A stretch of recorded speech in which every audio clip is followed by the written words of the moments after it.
Hello everyone. आज हम करेंगे BA second year third semester drawing and painting unit 4 Chola period sculptures and architecture. Let's start the video. Art and architecture of Chola. Chola architecture was a continuation of the Pallava architecture with some variations under the patronage of Chola rulers. Temple architecture reached its stage. Was used materials of stone instead of brick due to its greater durability. Temples built under Aditya and Prakashantika continued only 3 niches in the shrine wall, one on each wall, and 2 niches in the walls of the Ardh Mandap, again one on each wall. The practice of building temples with the patronage of Chola kings and queens were more prevalent. Devadan was the land gifted to the temples exempted from tax. Chola की कला और वास्तुकला। चोल वास्तुकला पल्लव वास्तुकला का ही एक अलग रूप था जिसमें कुछ बदलाव थे। चोल शासकों की देखरेख में मंदिर वास्तुकला अपने सबसे अच्छे दौर में पहुंच गई। चोल शासकों ने ईंटों की बजाय पत्थर की सामग्री इस्तेमाल की क्योंकि वह ज़्यादा टिकाऊ थी। आदित्य और परांगत के समय पहले मंदिरों में मंदिर की दीवारों में सिर्फ 3 ताखे होते थे, हर दीवार पर एक, और अर्धमंडप की दीवार में 2 ताखे होते थे, फिर से हर दीवार पर एक। चोल राजाओं और रानियों की देखरेख में मंदिर बनाने का रिवाज ज़्यादातर आम था। देवदान वह जमीन थी जो मंदिर को तोहफे में दी जाती थी और उस पर कोई टैक्स नहीं लगाया जाता था। Bronze sculptures of Chol. Features. Chol sculptures embroidered the walls and interiors of temples, showcasing the religious and spiritual belief of the Chola dynasty. Themes. One of the distinctive features of Chola sculptures is the depiction of deities and mythological figures with dynamic poses and expansive facial features. Sculpture making. Chola period bronze were created using Thelost wax technique. The bronze statues of Nataraj or Dancing Shiva is a masterpiece. They used the Panchamoham for melting an alloy of bronze. Chola की कांस्य मूर्ति। खासियत। चोल मूर्तियाँ मंदिरों की दीवारों और अंदर की जगहों पर सजी होती थीं, जो चोल वंश की धार्मिक और आध्यात्मिक मान्यताओं को दिखाती थी। चोल मूर्तियों की एक खास बात यह है कि उनमें देवी देवताओं और पौराणिक आकृतियों को गतिशील मुद्राओं और भावपूर्ण चेहरे की विशेषताओं के साथ दिखाया जाता है। मूर्तियाँ बनाना। चोल कला की कांसे की मूर्तियाँ लोस्ट वैक्स टेक्निक का इस्तेमाल करके बनाई जाती थी। नटराज या नाचते हुए शिव की कांसे की मूर्ति एक मास्टरपीस है। कांसे को पिघलाने के लिए पंचोहम का इस्तेमाल करते थे, जो कांसे का ही एक मिश्रित धातु है। Nataraj. Shiva is dancing on the figure of a small dwarf, the dwarf symbolizing ignorance and the ego of an individual. The melted and falling locks of Shiva represent the flow of river Ganga. In orientation, one ear of Shiva has a male eye, the other has a female. This represents the form of Ardhanareshwar. A snake is twisted around the arm of Shiva, the snake symbolizing the Kundalini power which resides in the human spine in an dominant stage. If aroused, one can attain true consciousness. The Nataraj is surrounded by a nimbus of glowing lights, symbolizing the vast, unending cycle of time. Nataraj. Shiv एक छोटे बोने के आकार पर नाच रहे हैं। बोना व्यक्ति अज्ञानता और अहंकार का प्रतीक है। शिव की जटाएं और लहरते बाल गंगा नदी के बहाव को दिखाते हैं। सजावट में शिव के कान में पुरुष की बाली जबकि दूसरे कान में महिला की बाली है। यह अर्धनारेश्वर के रूप को दिखाता है।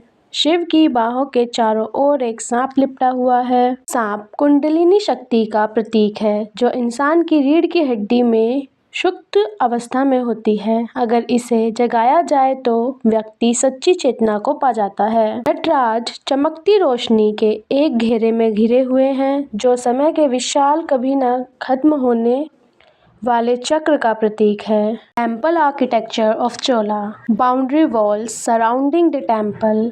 विमान The Vimans rose above the spectrum garbhagriha of the temple in the form of a spatted pyramid that rises up linearly rather than carved.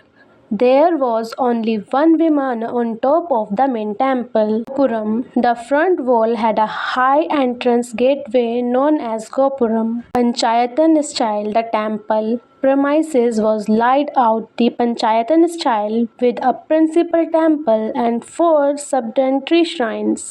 Shikhar, the crowning element, is shaped like a octagon and is known as Shikhar. Antaral, it is the vestibule tunnel connecting the assembly hall with the Garbhagriha.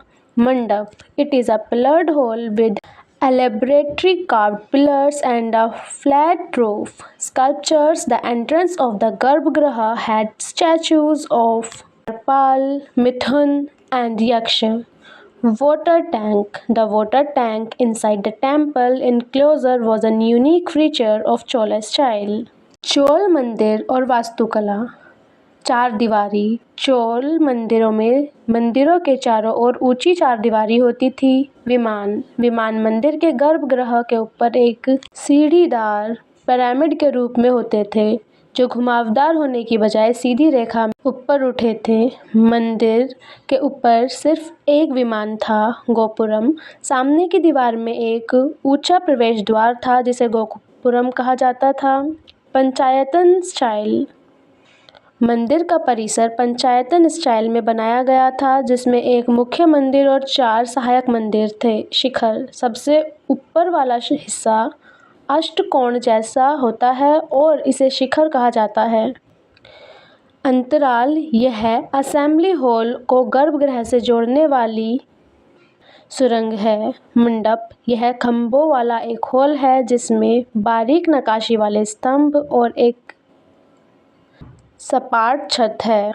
मूर्तियां। गर्भगृह के प्रवेश द्वार पर द्वारपाल, मिथुन और यक्ष की मूर्तियां थीं। पानी की टंकी। मंदिर के अंदर पानी की टंकी चोल स्टाइल की एक Brihadeeswara temple. The Brihadeeswara temple in Thanjavur, Tamil Nadu is an 11th century architectural marvel built by the great Chola king Raja started 1003 AD and completed in 1010 AD.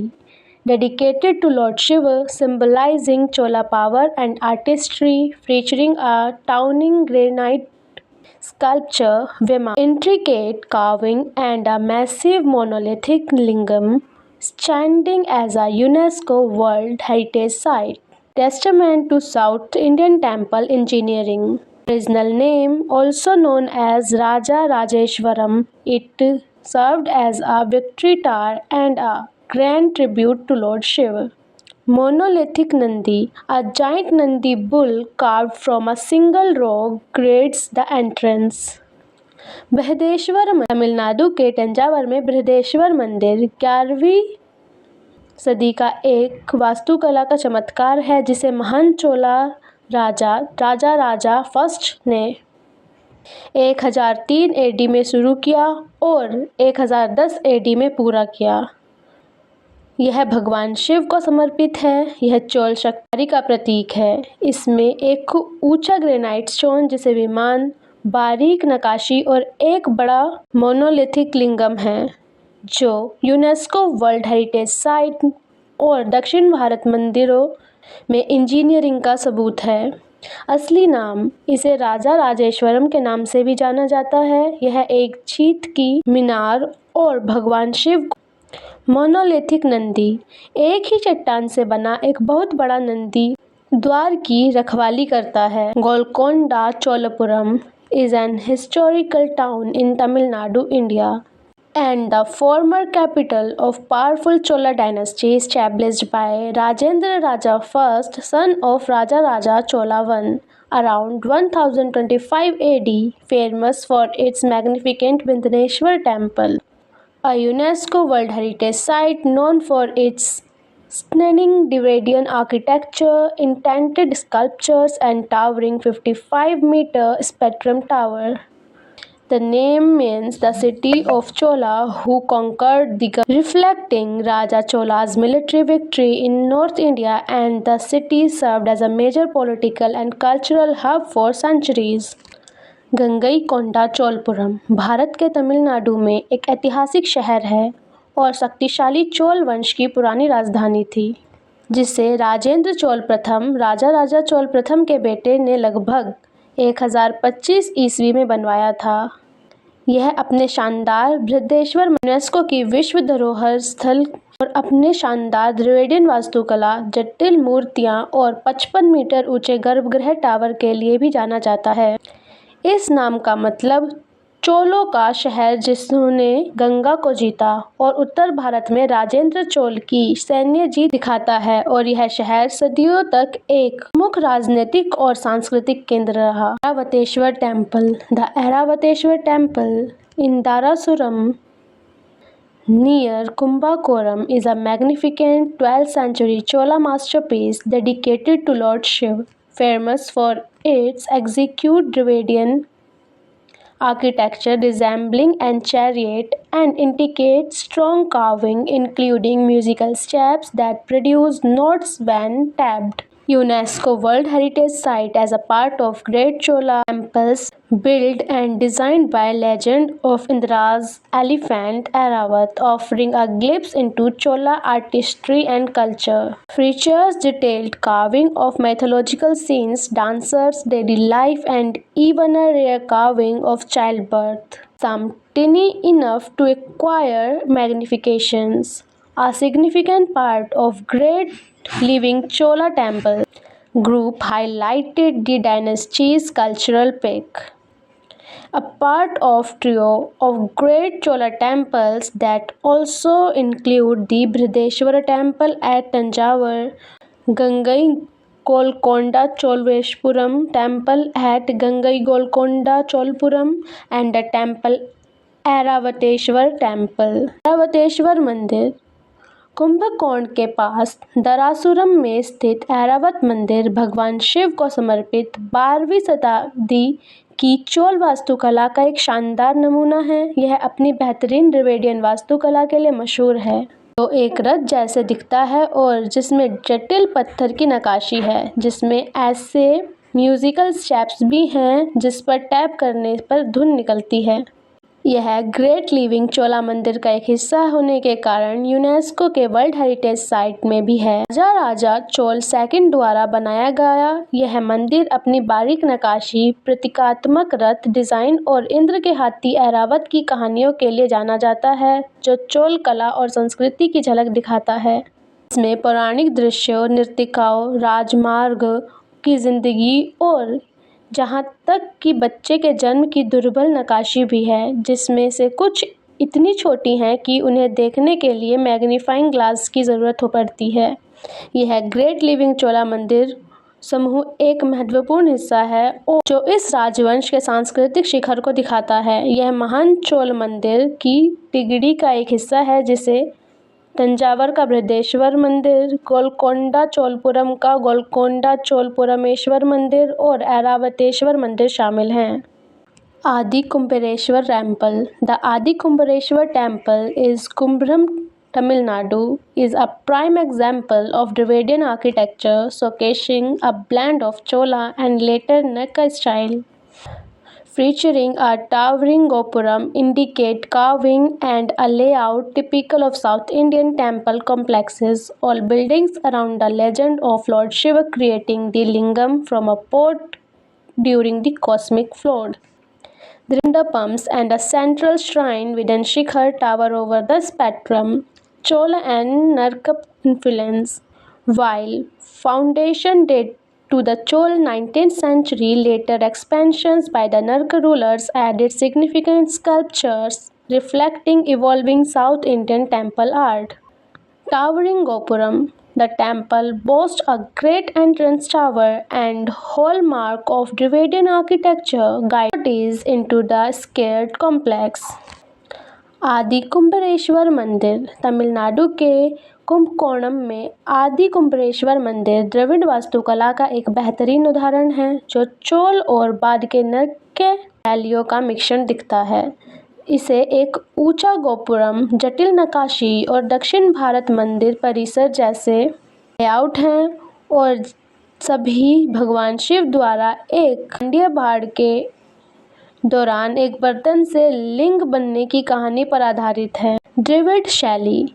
इसकी विशेषता पिरामिडल मीनार, गोपुरम, खंभों वाले हॉल, मंडप और शिखर गर्भगृह के ऊपर मीनार वाला एक केंद्रीय मंदिर है। चोल और नायक प्रभाव। जबकि नींव चोल काल 9वीं शताब्दी की एक है, नायक शासकों द्वारा बाद में किए गए विस्तार ने महत्वपूर्ण संरचनाएं जोड़ी जो विकसित होकर दक्षिण भारतीय मंदिर कला को दर्शाती हैं। ऊंचे गोपुरम मंदिर में एक भव्य प्रवेश द्वार मीनार है जो द्रविड़ वास्तुकला की एक पहचान है जो भक्तों को पवित्र परिसर में ले जाती है। Intricate sculptures, extend details, carving on walls and pillars, narrating mythological stories and depicting deities, a testament to Dravidian artistry.